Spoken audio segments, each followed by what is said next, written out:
الحمدللہ والصلاة والسلام علی رسول اللہ وعلی آلہ واصحابہ ومن والاه اما بعد۔ پچھلے درس میں موانع الارث، وہ کام کے جن کے کرنے سے وارث اپنے مورث کی میراث سے محروم کر دیا جاتا ہے، ان کا بیان ہو چکا، جو کہ بالاتفاق وہ تین ہیں، اور یہ تین ہی غالباً پیش آتی ہیں، باقی سب وہ طبعاً ہیں۔ یہ تین جو ہیں یہ ضروری ہیں کہ وہ کون سی ہیں کہ ابو عبداللہ کہتے ہیں کہ وَيَمْنَعُ الشَّخْصَ مِنَ الْمِيرَاثِ وَاحِدَةٌ مِنْ عِلَلٍ ثَلَاثِ، آدمی کو میراث سے منع کر دیتی ہیں تین علتیں۔ کیا ہیں وہ؟ رق وقتل واختلاف دینی فافہم فلیس الشک کالیقینی۔ رق، یا تو وہ غلام ہو، قتل یا وہ قاتل ہو، یا وہ اختلاف دین، اس کا دین الگ ہو، کافر ہو، مرتد ہو گیا تو اس کو مال نہیں ملے گا۔ یہاں پر آپ سے کہتے ہیں کہ الحقوق الاربعہ، چار حقوق، ان سے مراد کیا حقوق؟ وہ ہیں کہ جو میت کی وفات کے بعد اب اس کا مال رہ گیا، اب اس مال میں کیا کرنا ہے؟ اس میت کے اوپر قرض بھی ہوگا، اس میت نے وصیت بھی کی ہوگی، اور اس کے وارث بھی بولیں گے ہمیں مال دو، اور اس میت کے کفن دفن کا بھی انتظام کرنا ہے۔ کیا کریں اب اس مال میں؟ کس چیز سے شروع کریں؟ تو آپ سے کہا گیا کہ سب سے پہلے اس مال میں سے میت کی تکفین اور تجہیز ہوگی۔ کفن دفن کر دو، پہلے تو یہ کام کر دو اس مال میں سے، وہ ہو گیا۔ اب جو باقی مال بچا ہے، سب سے پہلے میت کا قرض ادا کر دو۔ میت کے ذمہ قرض بھی ہوگا کسی کا، تو قرض ادا کر دو۔ قرض بھی ہو گیا، اب دیکھو اگر میت نے وصیت کی ہے تو الوصیۃ بالثلث فاقل، میت تو کہہ دے گا کہ میرا سارا مال دے دو کسی کو یا آدھا دے دو، لیکن یہ وصیت قابل قبول نہیں ہے، الا یہ کہ ورثہ چاہیں کہ بھئی ہمارے والد صاحب نے سارے مال کا کہا ہے، سارا مال دے دو، یہ ان کی مرضی ہے، میت کی مرضی یہاں نہیں چلے گی۔ شریعت کے حساب سے میت کی وصیت اگر سارے مال کی ہو، آدھے مال کی ہو، باطل ہے۔ تیسرے حصے سے زیادہ وصیت باطل ہوگی، جس کی دلیل آگے آئے گی۔ تو تیسرے حصے کے اندر وہ وصیت کرے کہ میرے مال کا تیسرا حصہ مسجد میں دے دو، میرے مال کا تیسرا حصہ مدرسے میں دے دو، اتنا۔ یا وہ یہ کہہ دے کہ میرے مال میں سے 50,000 روپے فلانے کو دے دو میری موت کے بعد۔ اب یہ 50,000 اگر تیسرا حصہ بنتا ہے، 1.5 لاکھ چھوڑ کے گیا تو 50,000 دے دو، اور اگر مال اس کا کم ہے تو اس کا حل بھی آئے گا۔ مال اس کا ٹوٹل 1 لاکھ روپے کہہ رہا ہے کہ 50,000 دے دو، 50,000 تو آدھا مال بن رہا ہے، تو آدھا مال نہیں دیں گے، تیسرا حصہ ہی دیں گے۔ کیسے دیں گے اس کا بیان آگے آئے گا۔ جب یہ وصیت بھی نافذ ہو گئی، اب بقایا مال ورثہ سے کہہ دیا جائے گا آ جاؤ تمہارے اندر اب یہ مال تقسیم ہوگا، تو ورثہ میں باقی مال کو تقسیم کر دیا جائے گا۔ اس کو کہتے ہیں الحقوق الاربعہ، 4 حقوق۔ تجہیز و تکفین، کفن دفن سب ہو گیا، میت کا قرض، دوسرے نمبر پہ قرض ادا کرنا ہے، وصیت اور تقسیم مال۔ یہ علماء نے آپ کو ترتیب سے لکھ کے دیے ہیں۔ کیوں؟ ایک تو وہ کروڑ پتی میت ہے کہ اس کے اتنے پیسے ہیں کہ تجہیز و تکفین کے بھی ہو جائیں گے، قرض کے بھی ہو جائیں گے، وصیت بھی اس میں ہو جائے گی، ورثاء کو بھی مل جائیں گے، کروڑ پتی آدمی ہے، کہاں پیسے ختم ہو رہے ہیں؟ تو وہاں تو کوئی اشکال نہیں۔ یہ تقسیم آپ کو کہاں پہ کام میں آئے گی کہ جو بیچارہ 50,000 روپے چھوڑ کے گیا ہے، 40,000 اس کے اوپر قرض ہے، 5,000 کی وہ وصیت کر گیا، ورثاء بھی بیٹھے ہوئے کہ ہمیں دو، ادھر کفن دفن کا بھی خرچہ ہے 8-10,000 روپے، تو یہاں پر کیا کرو گے؟ 40,000 ان کو دے دیے، 5,000 کفن دفن کے دے دیے، 45 ہو گئے، تو 5,000 میں کفن دفن کہاں ہو رہا ہے؟ تو ختم ہو جائیں گے پیسے۔ تو یہاں پر یہ تقسیم کہاں پر آپ کو کام آئے گی؟ عند التنازع، کہ جہاں پر تنازع ہو، مال کم ہے اور لینے والے زیادہ ہیں، 2 روپے ہیں اور لینے کے لیے 4 آدمی آ گئے ہیں، تو کیسے تقسیم کرو گے؟ تو آپ سے کہا کہ سب سے پہلے اس کا اپنا کفن دفن پہ پیسے لگا دو، پھر اگر بچیں تو قرض دے دو، پھر اگر بچیں تو وصیت دے دو، پھر اگر بچیں تو ورثہ کو دے دو، نہ بچیں تو اپنا کام کریں ورثہ۔ یہ تقسیم وہاں پر ہے۔ یہ جو ہے بعض علماء نے قرض کو مقدم کیا ہے کہ بھائی اگر اس طرح تھوڑے پیسے ہوں تو پہلے قرض دے دو، تکفین اکفین کو چھوڑو۔ بعض علماء نے یہ کہا ہے، کہتے ہیں کیونکہ قرض یہ حقوق العباد ہے بھائی، یہ معاف تھوڑی ہوگا۔ اچھا تو پھر کہا کہ بھائی تکفین کون کرے گا؟ کہا یہ قرض دے دو، اگر کچھ بھی نہیں بچا قرض کے بعد تو کوئی اتنا تو کوئی مسلمان ہوگا جو کر دے گا، بیت المال میں سے لے کے کر دینا، بیت المال بھی نہ ہو تو اتنا تو کوئی اس کا اپنا ہوگا، کوئی مسلمان ہوگا کفن دفن لا دے گا اس کو۔ تو یہ انہوں نے یہاں پر قضاء الدین کو انہوں نے مقدم کیا ہے تکفین کے اوپر، لیکن یہ ترتیب آپ یاد کر لیں انشاءاللہ، اس میں فائدہ ہے۔ میت کے مال میں سے کفن دفن ہوگا پہلے، پھر اس کا قرض ادا ہوگا، پھر وصیت اس نے کی ہوگی تو وہ نافذ ہو جائے گی مال میں، اس کے بعد وہ ورثاء کو ملے گا۔ مسئلہ مثال یہاں پر آپ کو کہ بکر کی وفات ہو گئی، وکان معونۃ التجہیز 1000 ریال، بکر صاحب ان کی وفات ہوئی اور 1000 ریال چھوڑ کر چلے گئے، ان کا مال کتنا ہے؟ 1000 ریال۔ والدین المرسل 5000 ریال، دین اس کے ذمے میں، اس کے گلے میں بیچارے کے 5000 ریال اس کے قرض ہے اس کے اوپر، چھوڑ کے وہ 1000 گیا ہے۔ وصیت بھی 2000 کی کر کے چلے گیا، 2 بیٹے بھی ہیں اس کے، اور معونت چھوڑ کے وہ 1000 ریال گیا ہے، 5000 اس پہ قرض ہے، 2000 کی وصیت کر کے چلے گیا، اور 2 اس کے بیٹے بھی ہیں۔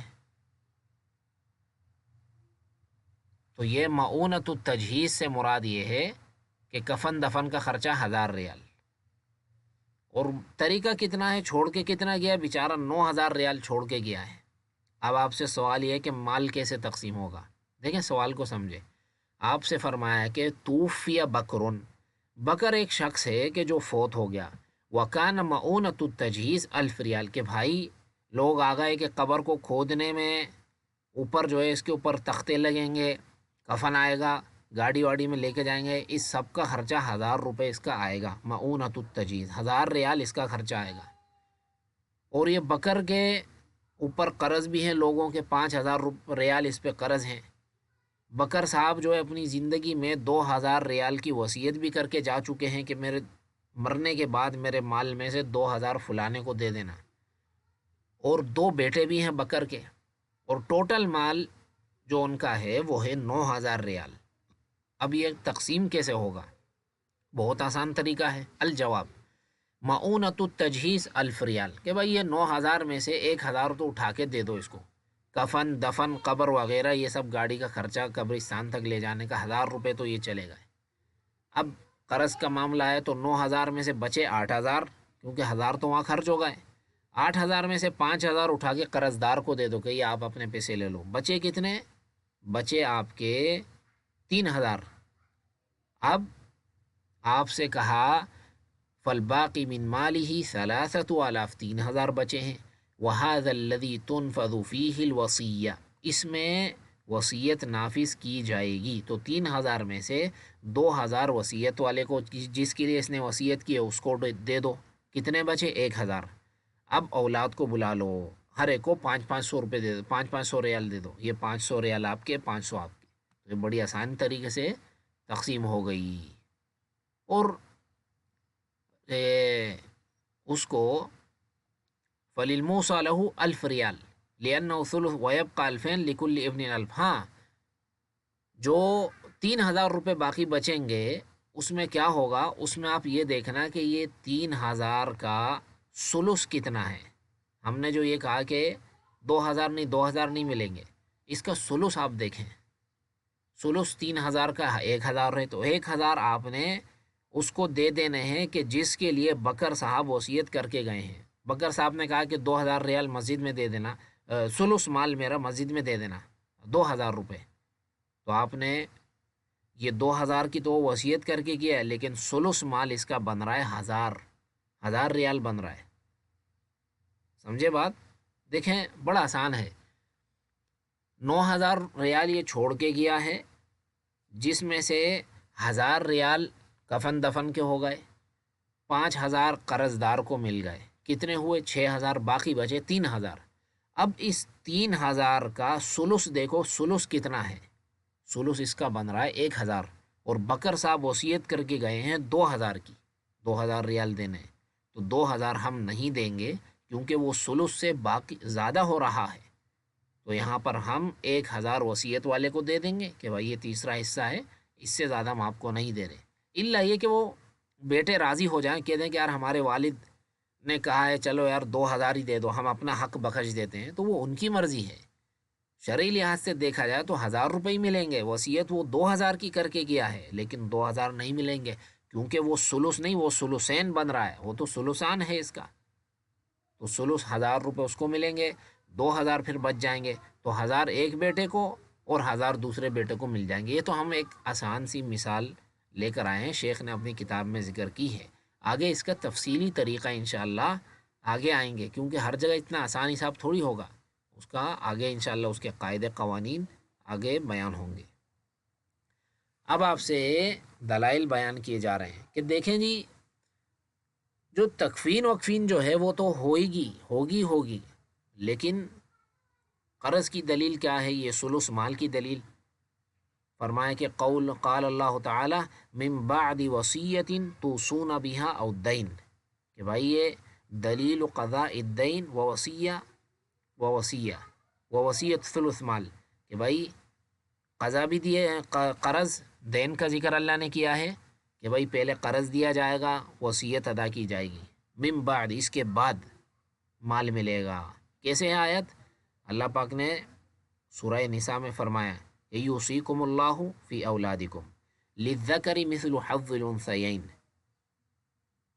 فإن للذکر مثل حظ الانثیین، پھر اس میں آتا ہے کہ آگے اللہ پاک نے فرمایا کہ من بعد وصیت توصون بها او دین، یہ فرمایا کہ یہ اگلی آیت میں ہے کہ وَلَهُنَّ الرُّبُعُ مِمَّا تَرَكْتُمْ إِن لَّمْ يَكُن لَّكُمْ وَلَدٌ فَإِن كَانَ لَكُمْ وَلَدٌ فَلَهُنَّ الثُّمُنُ مِمَّا تَرَكْتُمْ مِن بَعْدِ وَصِيَّةٍ تُوصُونَ بِهَا أَوْ دَيْن۔ یہ آیت نمبر 12 ہے غالباً، ہاں 12 نمبر آیت ہے سورہ نساء کی، کہ پہلے آپ نے قرض ادا کرنا ہے، پھر وصیت پوری ہوگی، اس کے بعد وارث کو مال ملے گا۔ اگر کوئی یہ کہہ دے کہ بھائی اندھے ہو، آیت کے اندر تو پہلے وصیت کا ذکر ہے اور تم یہ کہہ رہے ہو کہ پہلے قرض دیا جائے گا، تو یہ کیوں؟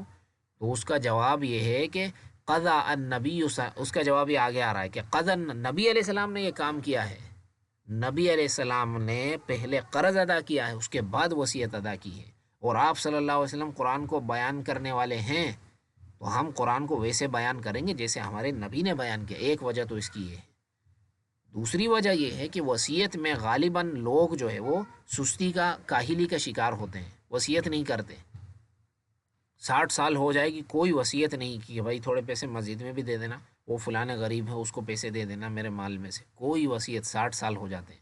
تو اللہ نے قرض سے پہلے وصیت کا ذکر کیا کہ اس طرف توجہ دلائی جائے کہ یہ چیز کہیں بھول نہ جاؤ، تمہارے اوپر فرض نہیں ہے لیکن کہیں بھول نہ جاؤ، یہ تمہارے فائدے کے لیے، بھائی دوسرا مال تو لے جائے گی تمہاری اولاد، ادھر ادھر چلے جائے گا، اپنے لیے بھی کچھ وصیت کر کے جاؤ مال میں۔ تو اس لیے وصیت کو اللہ رب العالمین نے قرض پر آیت میں مقدم کیا ہے، اور علماء کا اجماع ہے کہ ترتیبی لحاظ سے قرض وصیت پر مقدم ہے۔ اچھا، یہ تو ہو گئی بھائی قرض وصیت کی دلیل، کہ بھائی وصیت کا ذکر قرآن میں آیا کہ وصیت بھی کرنی چاہیے اور قرض دینا چاہیے، اور یہ دونوں کام تقسیم مال سے پہلے پہلے ہوں گے، کیونکہ مال تقسیم ہو گئے تو وصیت کہاں سے پوری کرو گے، قرض کہاں سے ادا کرو گے؟ پہلے یہ کام کرنے ہیں، بعد میں مال تقسیم ہوگا۔ ایک حدیث میں اچھا یہ وصیت جو ہے یہ ثلث مال کی ہوگی، اس سے زیادہ کی نہیں ہوگی، کیا دلیل ہے؟ آپ سے فرمایا کہ نبی علیہ الصلوۃ والسلام کا فرمان ہے الثلث، کہ تیسرے حصے کی وصیت کر جاؤ، والثلث کثیر، یہ بہت ہے بھائی، تیسرا حصہ بہت ہے۔ ابھی آپ کا اعتراض آیا کہ لماذا قدمت الوصیۃ علی الدین فی الآیہ مع ان الترتیب مع ان فی الترتیب الدین مقدم، کہ بھائی یہ وصیت جو ہے اس کو دین پر، قرض کے اوپر آیت میں مقدم کیوں ذکر کیا گیا ہے؟ حالانکہ ترتیب اوپر تم پڑھ چکے ہو کہ پہلے تجہیز و تکفین ہوگی، اس کے بعد قرض ادا کیا جائے گا، اس کے بعد میت جو ہے اس کی وصیت پوری ہوگی، اس کے بعد جو ہے مال تقسیم ہوگا۔ تو وہاں پر تم نے پہلے قرض کا ذکر کیا، حالانکہ آیت میں پہلے وصیت کا ذکر ہے۔ تو اس کا جواب یہ ہے قدم الدین فی الترتیب للنص والاجماع، کہ ہم نے جو ترتیب کے اندر قرض کو پہلے ذکر کیا ہے تو اس لیے کہ ایک تو نص اس میں حدیث ہے، اور دوسرا علماء کا، امت کا اجماع ہے۔ علی رضی اللہ تعالیٰ عنہ فرماتے ہیں کہ قضا النبی صلی اللہ علیہ وسلم بالدین قبل الوصیہ، کہ نبی علیہ السلام نے قرض کو وصیت سے پہلے ادا کرنے کا حکم دیا ہے، کہ پہلے قرض ہوگا بعد میں وصیت ہوگی، اور اس علماء کا اجماع ہے اس پر۔ تو یہ دو دلائل کی بنا پر ہم نے قرض کو وصیت پر مقدم رکھا ہے، اور اللہ کی مراد کو نبی زیادہ جانتے ہیں۔ اگر اللہ کا مقصد وصیت کی تقدیم ہوتا تو نبی کیوں اس طرح کرتے؟ نبی صلی اللہ علیہ وسلم نے ہمیں جو طریقہ سکھایا ہے تو یہی اللہ کی مراد ہے، کیونکہ وہ آپ صلی اللہ علیہ وسلم اللہ کی مراد کو جانتے ہیں۔ لِتُبَيِّنَ لِلنَّاسِ، کہ آپ لوگوں کے لیے بیان کرو جو ان کی طرف نازل ہوا ہے۔ وَلِأَنَّهُ لَيْسَ فِي الْآيَةِ الترتیب مقصود، آیت کے اندر بھائی ترتیب مقصود تھوڑی ہے، بل لما كان الناس يتساهلون في شأن الوصیة، جب ہم نے دیکھا ہے کہ لوگ وصیت کے معاملے میں تساہل کا شکار ہیں، لِكَوْنِهَا تَبَرُّعٌ قُدِّمَتْ كَيْ لَا يُفَرِّطُونَ فِيهَا، کیونکہ وہ تبرع کے طور پر کرتے ہیں، نیکی کے طور پر، اور اللہ نے اسی لیے اس کو پہلے ذکر کر دیا کہ بھائی اس میں تساہلی نہ دکھاؤ، وصیت کر جاؤ۔ آگے فرمایا لا وصیت الا ان یشاء الورثہ، ایک حدیث میں اس طرح بھی آتا ہے کہ الوصیت لا وصیت الا ان یشاء الورثہ، یعنی لا وصیت فوق الثلث، کہ میت اپنی وفات کے بعد جو مال بچے گا تیسرے حصے میں تو تصرف کر سکتا ہے کہ میرے مال کا تیسرا حصہ مسجد میں دے دو، فلانے کو دے دو۔ اگر وہ یہ کہہ دے میرا پورا مال دے دو مسجد کو، تو یہ اس کی بات قابل قبول نہیں ہوگی، تیسرا حصہ نکال کے مسجد میں دے دیا جائے گا، باقی ورثاء کا ہوگا۔ الوصیۃ تصح لمحجوب کابن الابن المحجوب باعمامہ الاحیاء۔ اب لوگ سوال کرتے ہیں کہ دیکھیں جی، ہمارے پاس آتا ہے کوئی سوال کے لیے کہ شیخ صاحب میرے والد صاحب جو ہیں وہ فوت ہوئے ہیں، تقریباً جب میں 5 سال کا تھا تو جب میرے والد صاحب فوت ہو گئے تھے، میرے چچا جو ہیں وہ زندہ ہیں، میرے 3 چچا ہیں، والد صاحب جب میں 5 سال کا تھا تو وہ فوت ہو گئے تھے، پھر جب ہمارے دادا کی وفات ہوئی تو اب میرے چچا جو ہے سارا مال لے کر جا رہے ہیں اور مجھے کچھ بھی نہیں دے رہے، کیا میرے والد کا حصہ مجھے نہیں ملے گا؟ تو اس کا جواب یہ ہے کہ آپ کے والد آپ کے دادا کی زندگی میں وفات ہوئے ہیں، تو آپ کے دادا ان کے مال میں سے لے کے جائیں گے، نہ یہ کہ آپ کے والد کو دادا ان کے باپ کے مال میں سے کچھ ملے گا، آپ کے دادا کے مال میں سے، کیونکہ مال لینے کی شرط یہ ہے کہ موت کے وقت وارث زندہ ہو۔ جب آپ کے دادا وفات ہوئے، کیا آپ کے والد زندہ تھے؟ فرمایا کہ نہیں، کیونکہ میرے والد تو کب فوت ہوئے؟ جب میں 5 سال کا تھا، اور میرے دادا یعنی میرے والد کے والد کب فوت ہوئے؟ جب میں 10 سال کا تھا۔ تو پتہ چلا کہ جب آپ کے دادا فوت ہوئے تھے تو آپ کے 3 چچا ہی تھے، آپ کے والد تو فوت ہو چکے تھے، تو آپ کے والد کو مال نہیں ملے گا دادا میں سے، تو چچا سارا مال لے جائیں گے۔ تو یہاں پر علماء کہتے ہیں کہ اس دادا کو چاہیے کہ وصیت کر جائے اپنے اس پوتے کے لیے کہ بھائی میرا بیٹا تو وہ فلانا بیٹا میرا وفات پا گیا ہے، لیکن یہ جو اس کی اولاد ہے ان کو میرے مال میں سے تیسرا حصہ ان کو دے دینا، اس طرح وصیت کر کے چلا جائے، کیونکہ وہ محجوب ہے، کچھ بھی نہیں ملے گا اس کو، فرض حصہ نہیں ہے، سارا مال چچا لے جائیں گے۔ تو یہ بیچارے چھوٹے بچے ہیں، ان کا والد وفات ہو چکا ہے، تو دادا وصیت کر جائیں گے کہ بھائی ان کو تیسرا حصہ دے دو۔ تو یہ طریقہ ہے۔ تو یہ اس عبارت کا مقصد ہے کہ الوصیت تصح لمحجوب۔ محجوب کس کو کہتے ہیں؟ محجوب اس کو کہتے ہیں کہ ایک شخص جو ہے، زید نامی ایک شخص، وہ اس کے والد فوت ہوتے ہیں۔ اب اس زید کا ایک دوسرا بھائی تھا جو والد کی وفات سے پہلے فوت ہو چکا ہے، زید کا بڑا بھائی، اور اس کی اولاد باقی ہے، 2-3 بچے ہیں اس کے۔ تو اب زید کا والد وفات ہوگا تو زید کو مال ملے گا، زید کے بھتیجوں کو مال نہیں ملے گا، کیونکہ ان کے والد تو زید کے والد کی وفات سے پہلے ان کی وفات ہو چکی ہے، تو ان کو نہیں ملے گا۔ تو اس کو کہتے ہیں کہ یہ محجوب ہیں۔ محجوب یعنی حجب کہتے ہیں پردے کو، یہ پردے میں ہے مال سے، ان کو مال نہیں ملے گا ان کو۔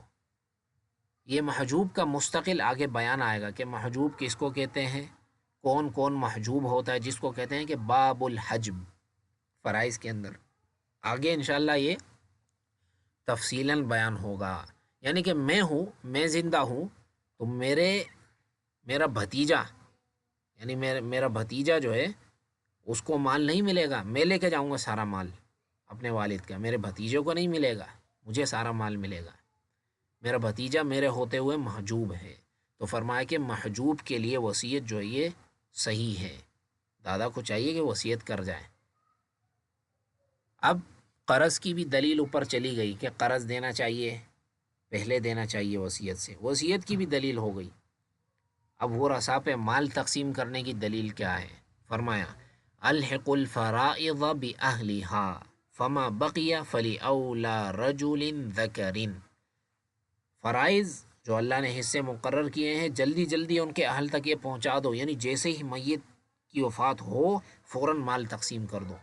اس کے بعد جو بچ جائے، بیوی کا حصہ مقرر ہے، ماں کا حصہ مقرر ہے، اس طرح باپ کا حصہ مقرر ہے، جو بچ گئے تو وہ عصبات کو دے دو، باقی جو بچا بیٹے کو دے دو سارا مال، بیٹا بیٹی جو ہے تقسیم کر لیں گے، للذکر مثل حظ الانثیین، ان کو 2 ملے گا اس کو 1 ملے گا۔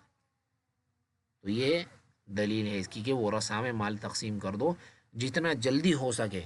نبی علیہ السلام نے یہ لفظ استعمال کیا کہ الحقو، کہ جلدی پہنچا دو یہ، کیونکہ کل کو دوسرا بھائی وفات پا جائے گا، دوسرا مناسخہ آ جائے گا بیچ میں، معاملے میں گڑبڑ ہو جائے گی، اور اکثر ہوتا ہے اس طرح معاملہ گڑبڑ ہو جاتا ہے۔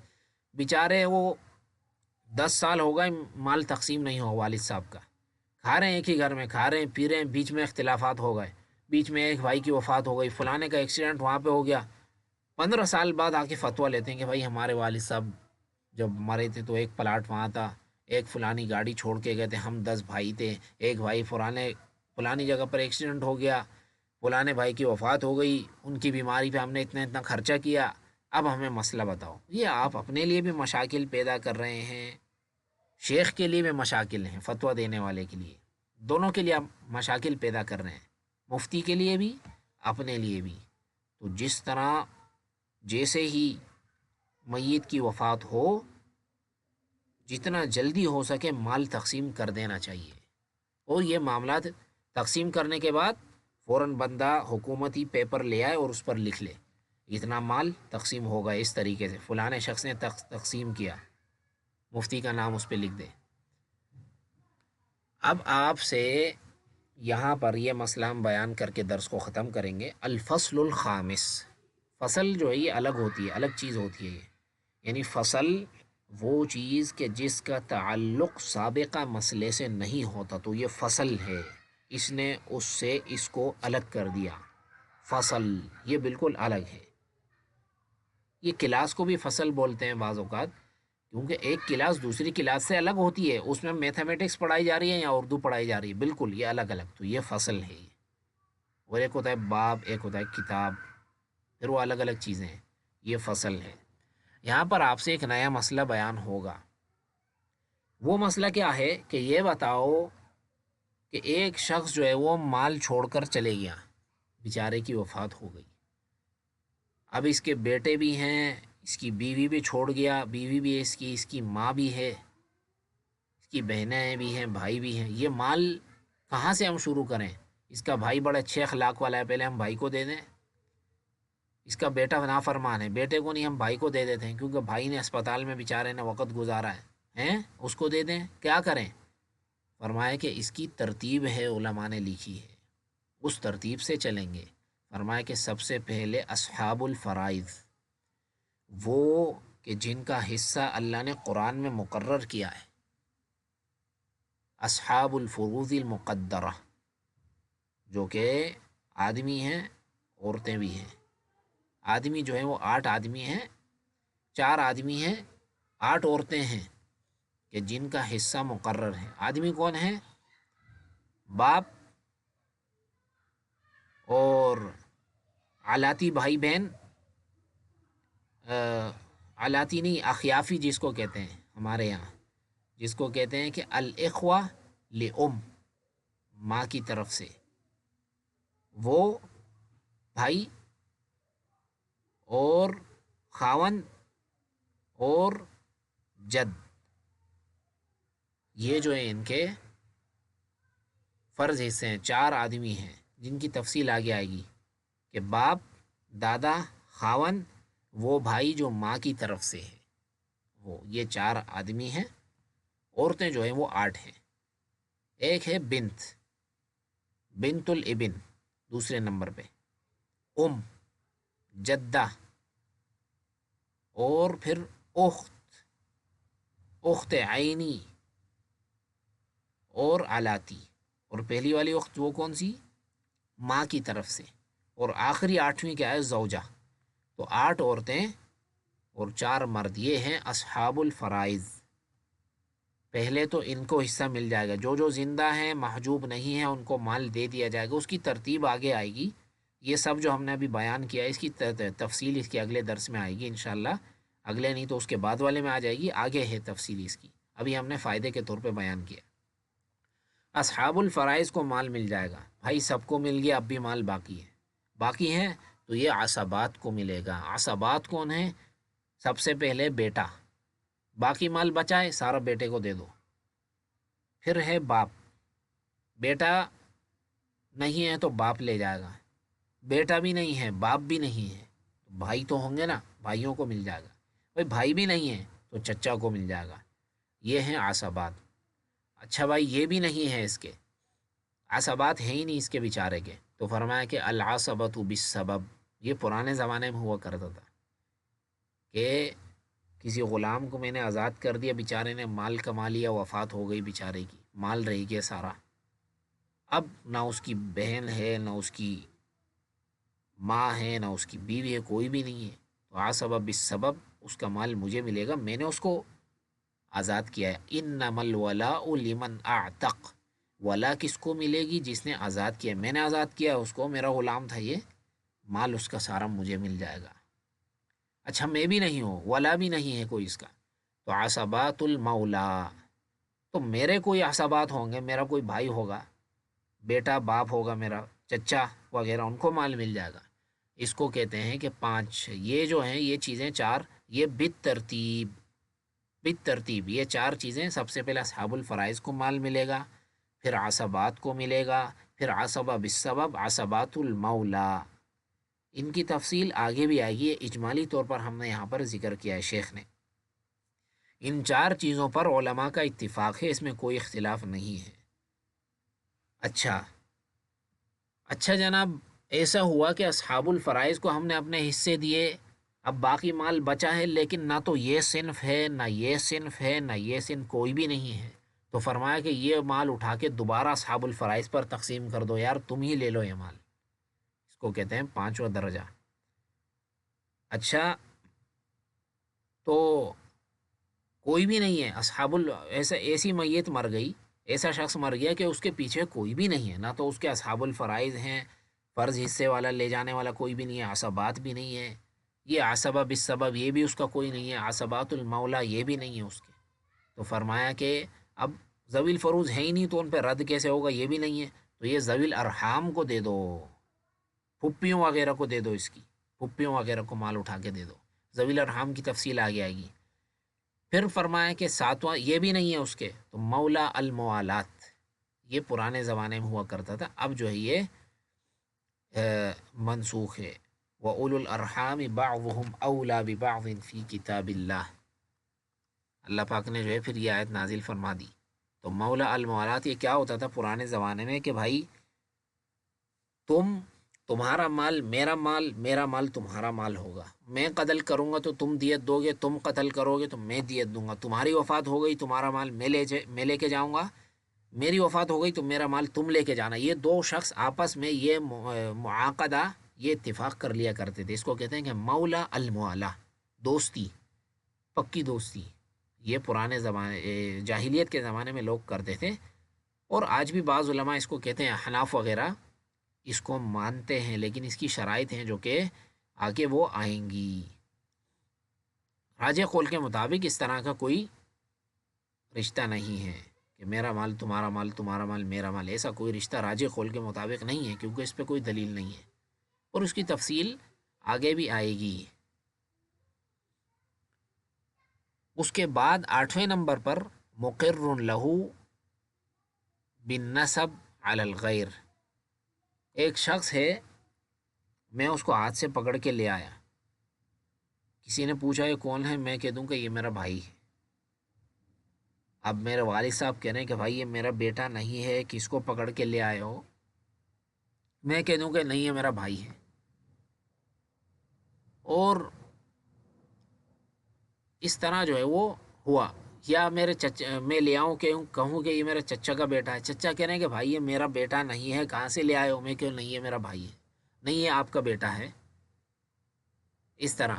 یعنی المہم کہ وہ میرا قریبی ہو، میں اس کو اپنا قریبی کہوں، یا اپنا بھائی کہوں، یا اپنا بیٹا کہوں، اس کو ایسا لفظ میں اس کے لیے بولوں کہ وہ میری میراث لے کر جائے، یعنی میں اس کو کہہ دوں کہ یہ میرا بیٹا ہے، اور میرا جو ہے وہ دوسرے بیٹے میرے دوسرا بھائی وغیرہ میرے کہتے ہیں کہ نہیں یار یہ تو آپ کا بیٹا نہیں ہے، وغیرہ وغیرہ، میں نے اقرار کیا ہے اس کے لیے، اور وہ انکار بھی نہیں کر رہا، اور وہ مجہول النسب ہے، اس کا کوئی نسب بھی نہیں ہے، کسی کو پتہ بھی نہیں، کیونکہ نسب پتہ چل گیا تو بات ختم۔ تو میں نے اقرار کیا ہے تو میرے مال میں سے یہ مال لے کر جائے گا، جبکہ میرے بھائی وغیرہ کی وفات ہو گئی، میری وفات ہو گئی میرے والد کے زمانے میں، پھر میرے والد کی وفات ہوئی میرے بعد، تو ان کے مال میں سے اس کو نہیں ملے گا۔ یہ نہیں کہے گا کہ میں تمہارے بیٹے کا بیٹا ہوں، نہیں، وہ کہے گا تم کہاں سے آ گئے، میرے بیٹے نے تمہارے لیے اقرار کیا تھا، میں نے تھوڑی کیا، تم ہماری نسل میں سے ہو ہی نہیں۔ تو جو شخص جس کا اقرار کرے گا وہ اس کے مال میں سے میراث لے کر جائے گا۔ المرء یؤخذ علی اقرارہ او باقرارہ، ایک چیز کی تم اقرار کر رہے ہو کہ بھائی یہ جو میرے پاس 10,000 روپے ہیں یہ فلانے کے ہیں، تو ملیں گے اس کو، آپ نے اقرار جو کر رہا ہو، پاگل تھوڑی ہو۔ تو اس کو کہتے ہیں کہ مقر لہو بالنسب علی الغیر، کہ کوئی شخص ہے مجہول النسب ہے، پتہ نہیں چل رہا، آپ نے اس کا دعویٰ کر بیٹھے کہ یہ میرا بیٹا ہے، وغیرہ وغیرہ، یا یہ میرا بھائی ہے، وغیرہ۔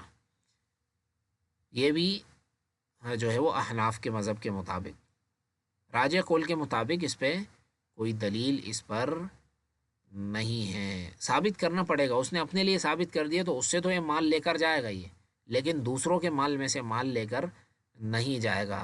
یعنی کسی شخص کو میں پکڑ کے لے آیا، میں کہوں کہ یہ میرا بیٹا ہے، اور وہ بیچارہ انکار بھی نہیں کر رہا، وہ آ گیا میرے پاس، ہاں صحیح ہے، مجہول النسب بھی ہے، کوئی جانتا بھی نہیں ہے اس کو بیچارے کو، اب میری وفات ہوگی تو میرے مال میں سے یہ مال لے کر جائے گا، کیونکہ میں نے تو اقرار کیا ہے، والمرء یؤخذ باقرارہ، اور آدمی کو اپنے اقرار پر پکڑا جاتا ہے۔ آپ قاضی کے آگے جا کے اقرار کر دیں کہ میں نے فلانے کو قتل کیا ہے، تو اقرار جو ہے سید الادلہ، اس سے بڑی دلیل اور کیا چاہیے، قاضی گواہ نہیں مانگے گا، آپ نے خود اقرار کر لیا تو بات ختم، آپ خود نے کہہ دیا کہ یہ میرے پاس 10,000 روپے فلانے کے، اور کیا چاہیے، بس آپ سے لیے جائیں گے زبردستی، آپ نہیں دو گے زبردستی لیے جائیں گے، آپ نے اقرار جو کیا ہے۔ تو جو شخص اقرار کرے گا جس شخص کے لیے، وہ شخص اس کے میراث میں سے مال لے کر جائے گا۔ اب 9ویں نمبر پر فرمایا کہ کسی شخص کے لیے اقرار بھی نہیں کیا، کسی کے لیے کچھ بھی نہیں، یہ سب نہیں ہے. کوئی شخص مر گیا، نہ اس کے اصحاب الفرائض ہیں، نہ عصبات ہیں، نہ عصب سبب، نہ عصب مولا اس کے ہیں، کچھ بھی نہیں ہے. فروز بھی نہیں ہے، ذوی الفروز کے ان پر رد کیا جائے. ذوی الارحام بھی اس کے نہیں ہے، مولا موالات بھی نہیں ہے، کسی کے لیے اقرار بھی نہیں کیا. لیکن اس نے اپنے سارے مال کی اس نے وصیت کر دی ہے کہ میرا سارا مال اٹھا کے فلانے کو دے دو.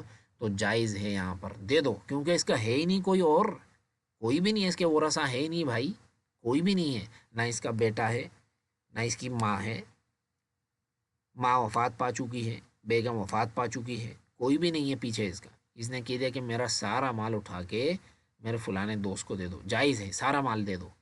یہاں پہ وہ مسئلہ نہیں آئے گا جو اوپر ہم نے بیان کیا ہے، وہ تو جب آئے گا جب اس کی اولاد ہوگی. یہاں تو ہے ہی نہیں اس کی اولاد، کچھ بھی نہیں ہے، تو یہاں سارا مال اس کا دے دیا جائے گا. فرمایا کہ اس نے کسی ایسا شخص مرا کہ کوئی بھی اس کے اوپر والے نہیں ہیں، کسی کے لیے اس نے وصیت بھی نہیں کی، تو اس کا مال کہاں جائے گا؟ تو فرمایا اس کا مال اٹھا کے بیت المال میں رکھ دو، یہ عام مسلمانوں کو ملے گا. لیکن متأخری الحنفیہ، بعد میں آنے والے حنفیہ یہ کہتے ہیں کہ یہ زوجین کو دے دو. اور یہ قول زیادہ بہتر معلوم ہوتا ہے کہ زوجین کو دے دو. یعنی بیچارے کی ایک بیوی چھوڑ کر گیا ہے مثال کے طور پہ، اس بیوی کو 8واں حصہ تو مل گیا، اب اس کا کوئی بھی نہیں ہے پیچھے اس کے علاوہ، وصیت بھی نہیں کر کے گیا، تو 7 حصے مال کے بچتے ہیں. فرمایا کہ یہ باقی مال اٹھا کے بھی اسی بیگم کو دے دو کہ یہ تم لے لو، الرد علی الزوجین. اور یہ صحیح ہے، یہ زیادہ جو ہے وہ راجح قول معلوم ہوتا ہے. اگرچہ دوسرے علماء نے، موجودہ اکثر علماء اس کے قائل نہیں ہیں، وہ یہ کہتے ہیں کہ نہیں زوجین کو نہیں ملے گا.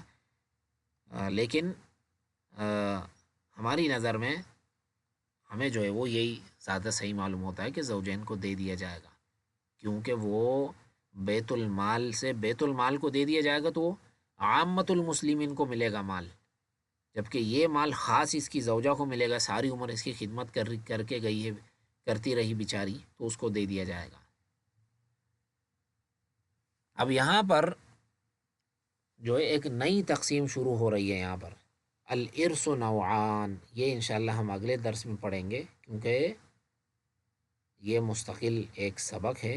جو کچھ پڑھا اللہ اس کو سمجھنے کی، اس کے مطابق عمل کی توفیق عطا فرمائے. پھر بھی اگر کسی بھائی کو کچھ سمجھ نہ آیا ہو تو وہ ہم سے واٹس ایپ پہ رابطہ کر سکتا ہے، انشاءاللہ اس کے جواب کا اشکال انشاءاللہ حل کر دیں گے. اور اگر درمیان درس میں کوئی بات ہماری سمجھ نہیں آئی ہو یا ہم نے کوئی بات غلط کر دی ہو تو بھی آپ ہمیں بتا سکتے ہیں.